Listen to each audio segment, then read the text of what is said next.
ಕರ್ತನಲ್ಲಿ ಪ್ರೀತಿಯ ದೇವಜನರೇ, ಈ ಒಂದು ದಿನ ನಿಮ್ಮೊಂದಿಗೆ ದೇವರ ವಾಕ್ಯವನ್ನು ಹಂಚಿಕೊಳ್ಳುವುದಕ್ಕೆ ದೇವರು ಕೊಟ್ಟಿರುವಂಥ ಈ ಉನ್ನತವಾದಂಥ ಭಾಗ್ಯಕ್ಕಾಗಿ ಕರ್ತನನ್ನು ನಾವು ಕೊಂಡಾಡುವಂಥವನಾಗಿರ್ತೇನೆ. ಪ್ರೀತಿಯ ದೇವಜನರೇ, ಒಂದನ್ನು ನಾವು ತಿಳಿದುಕೊಳ್ಳಬೇಕಾದಂಥ ಕಾರ್ಯವು ಏನಿದೆ ಅಂದರೆ, ನಮ್ಮ ದೇವರು ಸ್ತುತಿಗಳ ಮಧ್ಯದಲ್ಲಿ ವಾಸ ಮಾಡುವಂಥ ದೇವರು. ದೇವರ ರಾಜ್ಯದಲ್ಲಿ ಎಲ್ಲೂ ಕೂಡ ಗೋಳಾಟ ಇಲ್ಲ, ಎಲ್ಲೂ ಕೂಡ ಕಣ್ಣೀರಿಲ್ಲ, ಎಲ್ಲೂ ಕೂಡ ಅಲ್ಲಿ ಆ ಒಂದು ದುಃಖದಲ್ಲಿ ಇರುವಂಥ ವಾತಾವರಣ ಇಲ್ಲ. ಅಲ್ಲಿ ಯಾವಾಗಲೂ ಕೂಡ ಹರ್ಷ ಹೃದಯದಿಂದ ದೇವರನ್ನು ಆರಾಧಿಸುವಂಥ ಆ ಒಂದು ಸ್ತೋತ್ರಗಳು, ಆರಾಧನೆಯೇ ಆ ಒಂದು ಸ್ಥಳವೆಲ್ಲ ಆವರಿಸಿಕೊಂಡಿದೆ. ಪ್ರಿಯರೇ, ನನ್ನ ಪ್ರೀತಿಯ ಸಹೋದರ ಸಹೋದರಿಯೇ, ಈ ಒಂದು ದಿನದಲ್ಲಿ ನಿಮ್ಮ ಜೀವಿತದಲ್ಲಿರುವಂಥ ಎಲ್ಲ ಸೋತು ಹೋದಂಥ ಪರಿಸ್ಥಿತಿಗಳು ಮಾರ್ಪಡಿಸಿ ಕರ್ತನು ಈ ಒಂದು ಕಾರ್ಯಕ್ರಮದ ಮೂಲಕ ದೇವರು ನಿಮ್ಮ ಹೃದಯಗಳಲ್ಲಿ, ನಿಮ್ಮ ಬಾಯಿಯಲ್ಲಿ ಆತನ ಸ್ತೋತ್ರವನ್ನು ಇಡುವುದಕ್ಕೆ ಬಯಸ್ತಾನೆ. ಪ್ರಿಯರೇ, ಕೀರ್ತನೆಗಾರನಾದ ದಾವೀದನ್ನು ನೋಡ್ರಿ, ಆತನು ಎಷ್ಟೊಂದು ಯುದ್ಧಗಳನ್ನು ಮಾಡಿದಂಥ ಒಬ್ಬ ವೀರನು, ಎಷ್ಟೊಂದು ಜೀವಿತದಲ್ಲಿ ಪರಿಸ್ಥಿತಿಗಳಲ್ಲಿ ಕಷ್ಟಪಟ್ಟಂಥ ವ್ಯಕ್ತಿ. ಆದರೆ 34ನೇ ಕೀರ್ತನೆ ಅದರಲ್ಲಿ 1ನೇ ವಾಕ್ಯದಲ್ಲಿ ಆತನು ಹೇಳ್ತಾನೆ, ಕರ್ತನನ್ನು ನಾ ಎಲ್ಲ ಕಾಲದಲ್ಲಿಯೂ ನಾ ಸ್ತೋತ್ರ ಮಾಡ್ತೇನೆ, ಆತನ ಸ್ತುತಿಯು ನನ್ನ ಬಾಯಿಯಲ್ಲಿ ಯಾವಾಗಲೂ ಇರ್ತದೆ ಎಂಬುದಾಗಿ.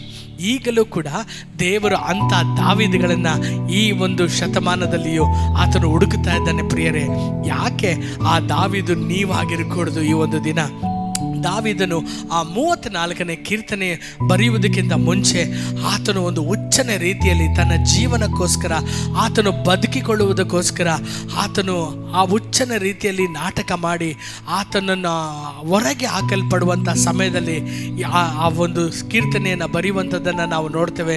ಪ್ರಿಯರೇ, ನಮ್ಮ ಜೀವಿತದಲ್ಲೂ ಕೂಡ ನಾವು ಹಾದು ಹೋಗುವಂಥ ಪರಿಸ್ಥಿತಿ ಎಷ್ಟೇ ಮೋಸವಾಗಿದ್ದರೂ, ಅದು ಸಾವಿನ ಹಂಚೆ ಆಗಿರಬಹುದು ಅಥವಾ ಅವಮಾನದ ಒಂದು ಹಾದಿಯಾಗಿರ್ಬೋದು. ಆದರೆ ಈ ಒಂದು ಸಮಯದಲ್ಲಿ ಕರ್ತನ ಪ್ರವಾದಿಯಾಗಿ ನಿಮ್ಮ ಒಬ್ಬೊಬ್ಬರನ್ನು ನಾವು ಉತ್ಸಾಹಪಡಿಸಲು ಬಯಸ್ತೇನೆ. ಯಾವಾಗಲೂ ಆತನನ್ನು ಕೊಂಡಾಡಿರಿ, ಆತನನ್ನು ಸ್ತೋತ್ರ ಮಾಡಿರಿ. ಯಾಕೆಂದರೆ ಆತನು ಸ್ತುತಿಗಳಿಗೆ ಯೋಗ್ಯನಾದ ದೇವರು, ಮಹಿಮೆಗೆ ಯೋಗ್ಯನಾದ ದೇವರು, ಆರಾಧನೆಗೆ ಯೋಗ್ಯನಾದ ದೇವರು ಆತನಾಗಿದ್ದಾನೆ. ನಿಮ್ಮ ಜೀವಿತದಲ್ಲಿ ಈ ದಿನ ಒಳ್ಳೆಯದೆಂಬುದಾಗಿ ಒಂದು ಇರುವುದಾದರೆ ಅದು ಆತನಿಂದಲೇ. ನಿಮ್ಮ ಜೀವಿತದಲ್ಲಿ ಅದ್ಭುತಗಳು ನಡೀತಾ ಇದೆ ಎಂಬುದಾದರೆ ಅದು ಆತನಿಂದಲೇ.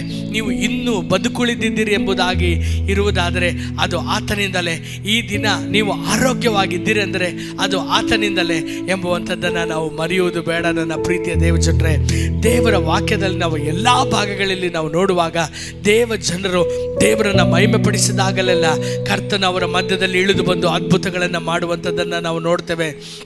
ದೇವರ ವಾಕ್ಯದಲ್ಲಿ ಬರೆಯಲ್ಪಟ್ಟಿದೆ, ಯೆರಿಕೋ ಪುಸ್ತಕದಲ್ಲಿ ಕೂಡ ಯೆರಿಕೋ ಸುತ್ತಲೂ ಎಲ್ಲ ಕಡೆಯಲ್ಲೂ ಕೂಡ ಅದು ಮುಚ್ಚಲ್ಪಟ್ಟದ್ದಾಗಿ, ಆ ಗೋಡೆಗಳು ಎತ್ತರವುಳ್ಳ ಗೋಡೆಗಳಾಗಿ, ಅದರ ಬಾಗಿಲುಗಳು ಗಟ್ಟಿಯಾಗಿ ಮುಚ್ಚಲ್ಪಟ್ಟಿದ್ದರೂ ಕೂಡ ದೇವರನ್ನು ಸ್ತುತಿಸಿದಾಗ, ದೇವರನ್ನು ಮಹಿಮೆ ಪಡಿಸಿದಾಗ ಆ ದೊಡ್ಡ ಯೆರಿಕೋವು ಸಮಭೂಮಿಯಾಗಿ ನೆಲ ಸಮವಾಗಿ ಹೋಗುವಂಥದ್ದನ್ನು ನಾವು ಕಾಣ್ತೇವೆ.